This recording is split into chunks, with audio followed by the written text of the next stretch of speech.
The City of Dublin, yesterday, today, and tomorrow. Your city to live, work, and play. Spring has sprung here at Dublin Chevy Nissan in Dublin, Georgia. Our inventory is blooming with new Pathfinders, Frontiers, Yukons, and Tahoes.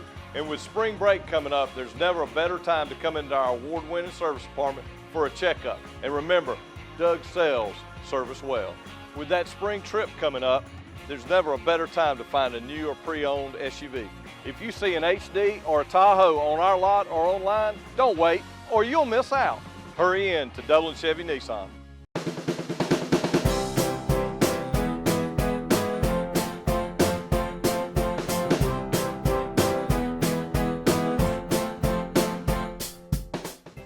Welcome everybody. Glad to have with me today Matthew Mallette. Matthew, I was thinking on the way over here today, I've never had you on the show before. So this is new to both of us. So we just gonna have a little chit chat about something that you know about and that I don't know about. But I first met Matthew, you came into the TV station here, probably a year ago or so, and found out we didn't have fire extinguishers. Shame on us. But you go to the TV station today, we got fire extinguishers. So you do a very helpful job, not only for the businesses, but there's no telling the lives that could be lost. People, we just don't know sometimes. But it's got to be a rewarding job, don't it? Yes, sir.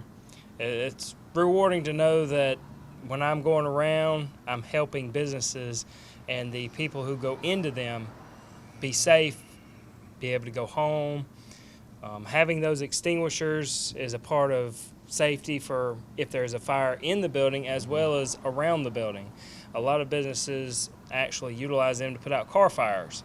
So one thing to do is keep them serviced, keep them ready and accessible, and then once utilized for anything, you should refill it as quickly as possible.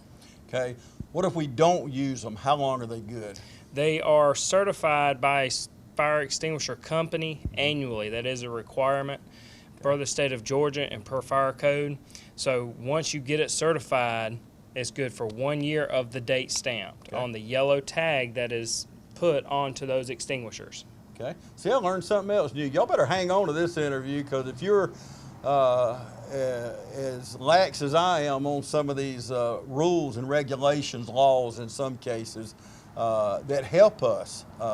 We protect not only lives, but property, and we all pay more insurance when we have loss of lives, loss of property. So it's important for all, even if you've got fire extinguisher, and that's just the beginning. There's so many things. Tell me what all, in maybe a typical business or a not so typical business, things people may need. Well, the average items that are code references that are required throughout all businesses is your means of egress. That's priority number one. Making sure somebody can get out of the building if there's a fire or other emergency. So you want to make sure any exits are not obstructed, they function, there's appropriate locking mechanisms on them. Extinguishers, that's a requirement for every business. Smoke detectors, just like at your home, all businesses within the city of Dublin are required to have interconnected, linked smoke detection. So if there's a fire in any part of the building, the closest one will detect it and set off the rest of the building. Is there let me stop you there, is there because all businesses are different in shape and size, height and depth, but is there a certain square footage you should have a smoke detector per so many square feet, or how does that work? Well, I haven't found a specific code reference that states you should have one posted within every so many square feet. It is basically reasonable location. Right. So if you got a kitchen where you're actually cooking something, not just a break room, you definitely want one in there. It's recommended to be in break rooms as well, because you do have the microwave, refrigerators, some hazards in there. You do want them spaced out in your common ways, pathways, corridors. So if a fire is in a room, when it gets out to that corridor, it will set it off. So about midway of that corridor, lobbies, especially in the lobby. That way, if it does happen in the back linked, it'll set it off in there to alert the people that are inside. You want them in any electrical rooms where there's high electrical hazards, mechanical rooms, mechanical equipment, HVAC units. They're actually required to have smoke detectors in them if they meet certain requirements. Recently, the last few months, I know one of the schools, smoke was detected by whatever means it was detected, hopefully a smoke alarm of some sort. Thank God it wasn't that big a deal, but it triggered it. So the fire department was called to make sure it's not a fire, it's just smoke. It could have been the worst and could have been property damage. But and when you got children around, and I was talking to Chief Cutler the other day about things we should know. He said, well, if you don't know anything else to do, ask a child, because we train those kids. I remember, and I know what y'all think, he's been out of school a long time, but I remember even when I was in school, man, they would come out, and we just loved firefighters, just I guess the uniform, the job you do, but they'd come out and teach us, what we should do. And as any child, you want to tell your parents, grandparents, tell other people. So the chief had a very good comment there about if you don't know, ask a child. Right. As we go around to different schools, we're actually teaching them fire safety. And so that's where they are remembering it as a young age. You remember stuff better than as you get older. So it'll pop out to them quicker than it'll pop out to us when they come across something to remind them of it. Amen to that, brother. So you've been in this position for about 13 years? I've been in the fire service for about 13 years. Okay. June 5th of this year will be 13 years. Wow. I've been in this position since January 1st of 2020, so almost 3 years. Okay, where along the way did you say, I want to be a firefighter, I want to do what you're not doing today because you did advanced, but where did you figure that out? Well, as a kid, I've always wanted to be in the fire service. And around 15, I actually was trying to get on as a volunteer in Hepzibah up towards Augusta. And that led me the path to get some information on it. And when I turned 18, I actually joined as a volunteer. And when I joined as a volunteer, I got more training to become certified firefighter, level 1 and 2, firefighter 1 and 2, and then got on with the city of Dublin in 2009. When I got on with the city of Dublin, I continued my education, which led me to where I'm at now. So you like what you do now? Yes, sir.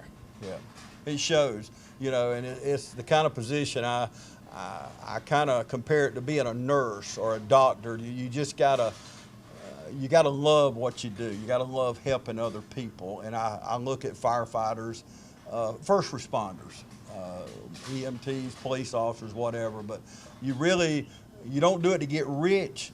You want to make a good living, but you do it for the love of community, and it's a very rewarding job, isn't it? It is. Main goal of any firefighter is to help somebody make it home, or prevent a fire from ever happening. And so that is very rewarding if we do that and strive to continue to do that. Okay, let's take a quick break. We'll be back right after this. From humble beginnings with a desire to serve the Dudley community, Bank of Dudley has grown to 5 locations, serving Lawrence, Twiggs, and surrounding counties. Serving our community since 1905, the Bank of Dudley is looking forward to its 2nd century of community banking. Drop in today to any of our 5 locations: Jeffersonville, Dudley, East Dublin, Veterans Boulevard, and downtown Dublin. Bank of Dudley, member FDIC, and an equal housing lender.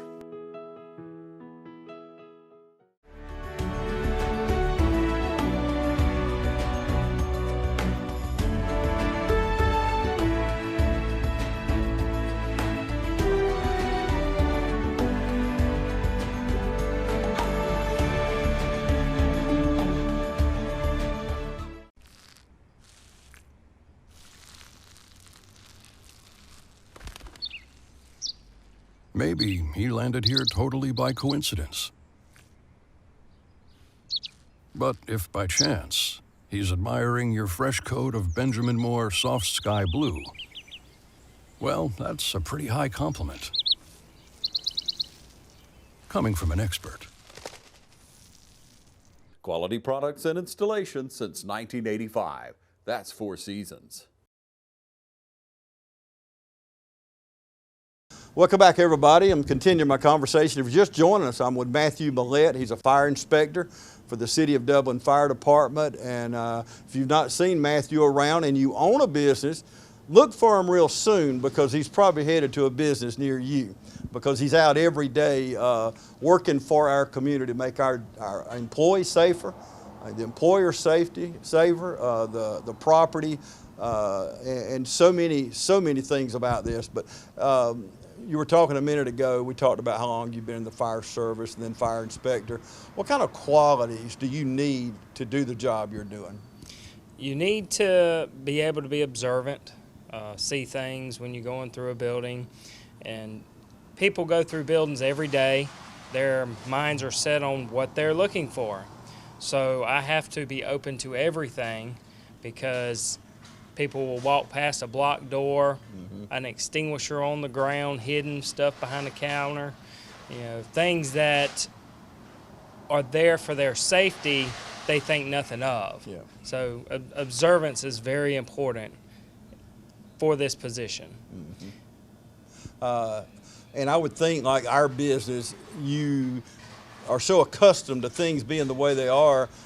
That hidden fire extinguisher may be there. You walk by it all the time. It just don't register with you, because the people watching, same as me, we're going about our jobs and we're really not paying attention to those things a lot of time. And that's where you come in.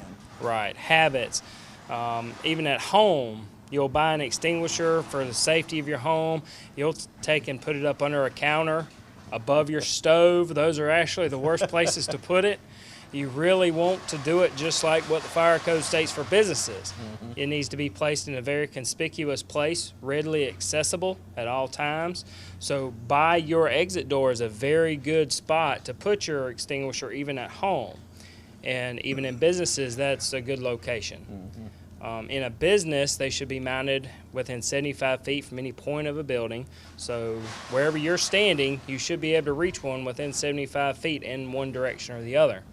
And then at your home, you just need to be able to access one probably around your exit door, because you're not going to be going to the kitchen above the fire, above the stove to reach it to put it out. You're going to be going out the door. Yeah. So if it's by the door, then you can think at that moment, is it a good fire for me to try to extinguish, or go ahead and get out? Now, of course, safety is number one. If you do not feel comfortable putting it out, or you haven't had training using an extinguisher, go ahead and get out, notify us, we're en route. But if you feel comfortable and you've had the training, by all means, if you have it, you can try to extinguish the fire. I was talking to the chief last week, and we were talking about homes, about having a plan of action. Just like schools, we had tornado drills, fire drills, those kind of things.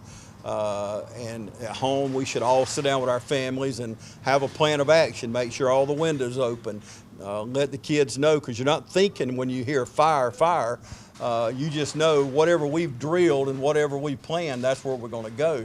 But I would think it'd be the same way in a business. We should be training our employees of an exit strategy. That is correct. Some businesses are actually required per code to educate their staff and maintain training on how to get people out of their business and to know how to get out themselves. They are required to go around, do every 30 days to check doors, extinguishers, alarms, sprinklers, making sure stuff is appropriate every 30 days for if an event happens. So all that is tied into one of those plans, a plan of actions, and to get people out. And I was talking about what characteristics somebody in your position would need. I would think, if I was taking a quiz here, and you may correct me right here on the air, and I'm open to that too, but I would think somebody in your position would need the utmost character and integrity, because just by the job you do. Is that true or no? Yes, sir, that's true. You need to be able to understand somebody's view on things and be able to educate and not go off saying incorrect things. You need to be able to stay calm in a situation, just like at restaurants and grocery stores, cash registers, managers, they get fussed at and yelled at all the time for services. They feel they're being wronged by services. Same thing happens here in this position. When I'm going around doing an inspection and then find stuff at their location, I do get people coming back at me defensive. That's right. Because it's their business, they've been having it for a while, and now I'm saying they've got to do this or this. So the goal is to not just state what the issue is, but explain the requirements, explain education on it, educate them on safety and why it is required.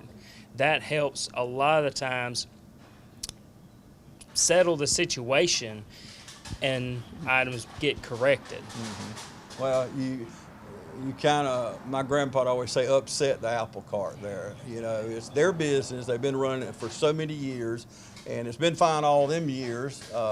Thank the Lord, there's not been a fire in it. And then here you come. But fast forward a little bit. What if somebody watching now and they say, you know, I really don't know about all these things they're talking about. Can they call you and request you come out and do a walkthrough with them? Yes, if it's a location that I haven't been to, or if I've been to it already, you can give me a call, an email, and schedule a time to come out, do a full walkthrough. If you're a large building, it's better to schedule. That way we have dedicated personnel there to walk with me that I can explain stuff to as we're going around. Smaller businesses, it's a lot easier to just get in that day and go over it. But if you have any concerns, the best thing to do is do a walkthrough. First thing will be a list of what needs to be corrected as well as what I found that was good. So it's a list of both things so that you're fully educated on everything, whether it's there and correct or whether it's needing correction. Everything's not always bad. You know, there's good things, hopefully, in most businesses, because I would hope that the typical business would not want an unsafe business, because you hire people, obviously, just like with us at the TV station. We love our employees. We don't want no harm brought to them. And I would think majority of businesses in Dublin, Lawrence County are the same type of employer. Yes, sir. Yes, sir. Most places do, from what I have found, want to get everything corrected. A lot of the times it's, how long do I have to correct this? And I'm given plenty of time to get things corrected. Right now I'm doing a 90-day period for correction, and that would then just follow up with another inspection to see where you are. And as long as everything's being taken care of and you're working on getting stuff corrected, there could be an extension of that. But then other things may happen. We may have to go for more stricter requirements if no actions are being taken to correct things that are required. Well, it sounds like to me, you don't want to make it a hardship. And, you know, businesses, a lot of, especially post-COVID now, a lot of businesses have been hurting and trying to get through the worst part of it. And hopefully we are on the way out. It looks like it. But you don't want to make it a hardship. And as long as they're moving in the right directions and you're seeing some progress, we can kind of work with people. That is correct. Okay, tell me, what's the most fun about your job? Interacting with everybody throughout the city. I told him a while ago, I told Matthew after we took a commercial break earlier, and I said, when we went to the break, I said, you act like you've done this before. And he said, I've never done this. Well, I was shocked because, but he does this all the time now. He talks to people, both of us. I can say the same, I got the same answer you just did, that I just love interacting with people, whether it's on the air, talking. I'm never too busy to pass the time of day with anybody. Just ask my brother and he'll tell you. But yes, you can tell somebody that has a passion for their job and a passion for this community that we live in, don't you? Yes, sir. So talk to someone watching us now You were talking about you was a young person and you had just thought maybe this is what you wanted to get into, and somebody watching us right now, maybe they're going to graduate. We're honoring our graduates right now on TV 35, and a lot of them are graduating. Some don't really know what they're going to do. Some have a clear plan. Sometimes that clear plan falls through and you need a backup plan. So what would you say to that young person watching right now, maybe a word of encouragement if they're thinking, hey, I've always wanted to be a fireman, I always wanted to do this? What would you say to that person? Well, first thing is be open-minded about what you want to do in the fire service field. There's multiple areas to look at. Being a firefighter is the primary, but there's also inspections, investigations, administration. There's different areas. So look for the part of being a firefighter that you really enjoy, and you will succeed in that career. Mm-hmm. I grew up with a guy, he retired a few years ago, but he always wanted to be a fireman when we were growing up. Well, that's when he graduated, that's what he done. He did just what you just described. He moved up the ranks, officers, and I don't know how far he worked up, and then all of a sudden one day I run into him and he was an arson investigator. Really cool job, I think, what he did at that time, but he retired as an arson investigator. So like you said, it's not just one job, but you need to get those fundamentals first, don't you? Right, you need to get the base of firefighting to be better at the other positions. You need to know what to expect, what to look for, how to preserve evidence when there's a fire. Again, prevention, going into buildings, you need to have a basic knowledge as to what to look for that. You know, your blocked exits, whether a building is structurally sound or dangerous, things like that. Okay, I know it takes a lot of continuous training to be a firefighter, and the chief kind of broke that down for us last week, but when you move to a fire inspector now, how much more training is there? Well, depending on the position you go to in the fire service, there's additional training. Fire inspection is 40 hours additional training. Investigation is about 40 hours extra.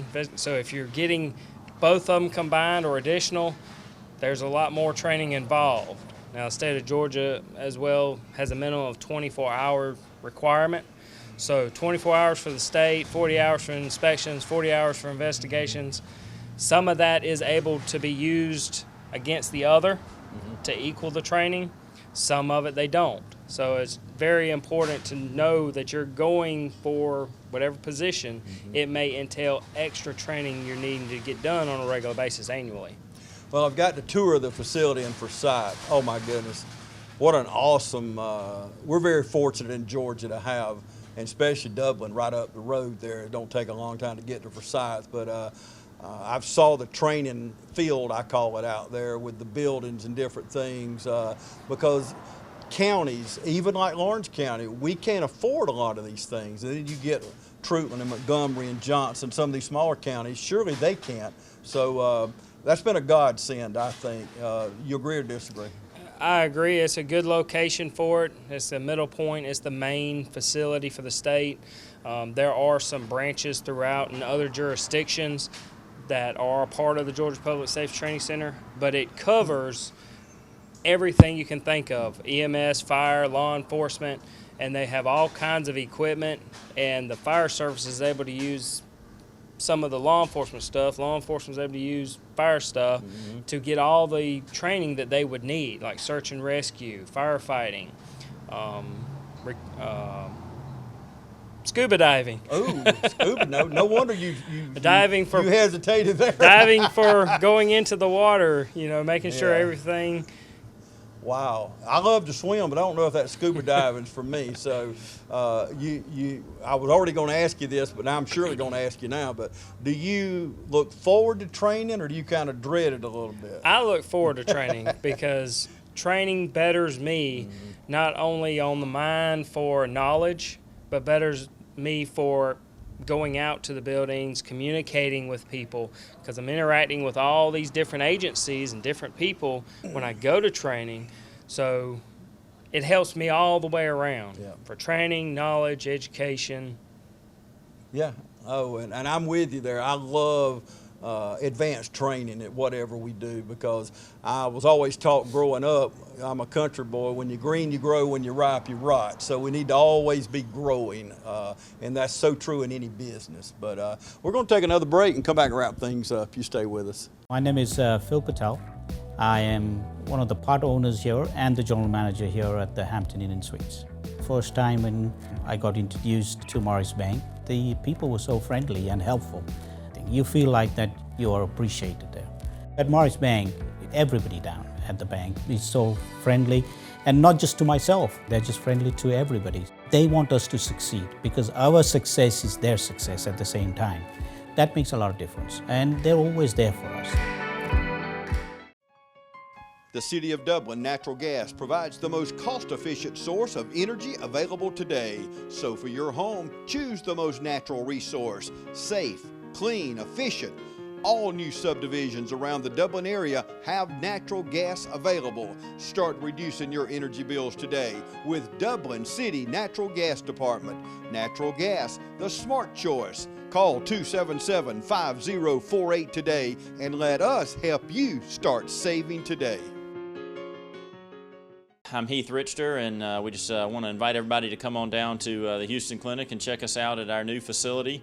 We've been in Dublin for a while now, obviously, but have a new office here, and we'd just like you to come down and see some of the new stuff we're offering. And if you need to get checked out, we'd be glad to do that for you. We've got able to do some ultrasound guided injections now, and physical therapy, and just a little bit better space, so hopefully we can get you in and out of here a little bit quicker. Come by and see us today at our brand new location, the Houston Clinic, Medical Drive in Dublin. Welcome back, everybody. About to wrap things up with Matthew Mallette, Dublin Fire Department. He is a fire inspector. If you're just joining us and you're getting in on the tail end of the show, we'll be airing this again, or you can go to our YouTube channel. It's TV35 WDIG on YouTube. You can watch it as much as you want, slow it down, make sure you got everything Matthew said, and to make sure you got it right. So you just go on there, and we want to thank y'all. So many of you watch our YouTube channel. We've just surpassed in the last 12 months 3.2 million impressions on our YouTube channel, which in I call it Little Dublin, Georgia. It's not as little as it used to be, but that's a lot of people just for a Dublin TV station. Now, they are from other parts. We'll have people show up from Japan and United Kingdom and all kind of different places. My suspicion is they're from Dublin and like to keep up with Dublin things, you know. So I doubt they just say, well, let me find out what's going on in Dublin, Georgia. I think those of you watching now laughing at me and you're in the UK, I got it right this time maybe, but you are from Dublin. We're glad you're watching, as a matter of fact. But now, they don't just have to call you, they can go to your fire page, your web page, right? That is correct. The cityofdublin.org webpage, under the fire department, there's the fire department fire and prevention division page. It will have information pertaining to your fire codes, what are the fire codes, as well as some checklists for existing buildings, buildings that are being built new, as well as businesses that are moving to a new existing building. So all those requirements are on there to help them know what to expect prior to me coming out, prior to them moving to a location and getting started. Okay, I asked you a while ago the most fun part of your job. Now I want to ask you, what's the hardest part of your job? The report. Definitely reports. We all have to do reports, whether it's the fire service, law enforcement, EMS, public safety. There's always reports that got to be done, and those reports that I do are also provided to the businesses when I do that, so that they know, again, what they've got that needs correcting, as well as what was good at the time of the inspection. A lot of paperwork in any job, isn't it? Yeah, I can only imagine the paperwork you have, but because you leave, when you go out and you fill out a form, and as I remember, you had duplicate copies there. I really can't tell you how many, but you leave one with the business, you take one, and then was it more than two? Well, back in the day, there probably was anywhere 6 pieces Everybody of in the paper state's got to probably. have one. Everything's electronic now for the most part. Our department does everything by electronic unless we have a system failure and we have to use paper at that point. So we have unlimited copies. Everybody gets it now. Usually by email, unless those that request paper copy, then they get the paper copy. Okay, I want to find out, last thing, how do you plan your week? Do you get up in the morning, you flip a coin, you say, I'm going to TV 35 this morning, I'm going to bust them good, or is there some rhyme or reason behind the madness that you do? Well, I first started out just picking one end of the road and working my way down. And once I got majority of the main roads done, as I'm in that area for something, I'll swing in. It's like, I haven't been here, so I'm going to swing in here, check with them. And then if something brings me to another side of town or something, I'll swing in over there. I try to stay as consecutive in that spot for a little bit and get some businesses going through in that area. But instead of driving back and forth all over town for single businesses, you know, I stay in that area unless something brings me over here, and then I'll just start over here for a little while. Well, good, because on behalf of all the citizens of Dublin, which I am not a citizen of Dublin, I'm sure all of you, I kind of hear them, everybody clapping now, that you're not wasting the city's money, are you? I'm trying not to. You try to stay in that, or not try, you work that particular area if you're on Hillcrest, side street, whatever, but that's good to know, because a penny saved, a penny earned, isn't it? Yes, sir. And when you're dealing with a municipality's money or your own money, we should be frugal with it. So that's a good answer. I like that. And we didn't plan that. See, he didn't know that question ahead of time. Matter of fact, he didn't know none of these questions ahead of time. The only thing we discussed was during this last break, I said, is there anything that I've not brought up we need to talk about? And he immediately mentioned the web page. And it's on the screen right now, so just jot it down. We're going to wrap it up here in about 60 seconds, but you got time to grab a pen, write that down, and go on there. It's good information. It's really good information. You know, people think, while people are getting a pen and writing this down, I want to talk just a minute. I see guys over your shoulder really working hard, or maybe they're just Cotico and them, maybe I'm just throwing a name out here because I know he's been with the fire department 40 whatever years. We appreciate his service and all of our firefighters, not only in Dublin but throughout the county. You mentioned a little while ago you started out with a rural fire department, and so many people start that way, and that's really the way you ought to get started, get you some experience under your belt, and that probably paid dividends for you, didn't it? It a little bit, but it's definitely a good avenue to take, is get on as a volunteer, get education. A lot of departments will actually send you through the training as a volunteer. So that gets you the knowledge before you can get on a department. A lot of departments actually look for those who are certified and with experience to be on before somebody with no experience. Yep. And the chief actually told me just what you just said, and he said, but I will tell you, James, I'm always looking for that diamond in the rough. You know, you just never know who you may come across that just has that passion and that go get attitude, and you might know, but don't take that for granted. Get on with in your part of the county. Lawrence County is a big county, as you know. We have several hundred miles just a dirt road, so this is a big county. So get on in your part of the county. You know the roads, you know that area, so you could actually be of assistance to that part of your community. So. Well, Matthew, the next time we talk, I can't say I've never interviewed you before because we've got this one under our belt, and I've really been looking forward to this. I've interviewed firefighters and chiefs and all different roles, but never talked to you. And I was so anxious to do this because it's really, to me, an exciting job, and I know you love doing it. I can just tell the day I saw you at the station and talking to you on the phone, and then today, most people, I come in with all these cameras and tripods and falling everywhere. I'm kidding about that. But Matthew grabbed one, helped me out, get in here. So I knew then he's someone that wants to help. and I think most of us do in our community.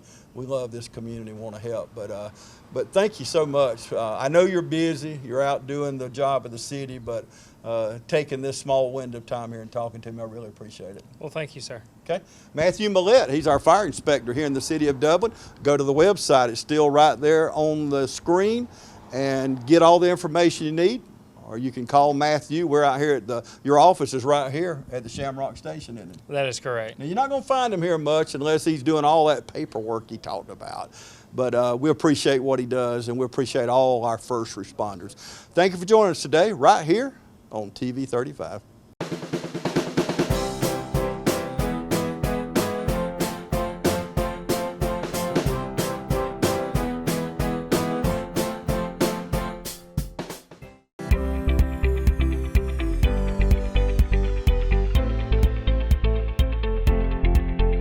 When your ability to get up out of a chair, stand, walk, and do routine activities without hurting every day, having to take Tylenol, Motrin, or leave to get through the day, then it's time to come see us. Again, if you're avoiding activities, you're not going to do things with your friends or your family or your children, then you should not let it impact your life like that. We have things from medications to injections to surgery. A lot of people, I think, are scared to come see us initially because they're not ready for surgery. 85% of the people that I see in my office, I'm treating with something other than surgery. It's that small group of people at the end of their disease that are getting knee and hip replacements. So don't be afraid at least to come and let us check it for you.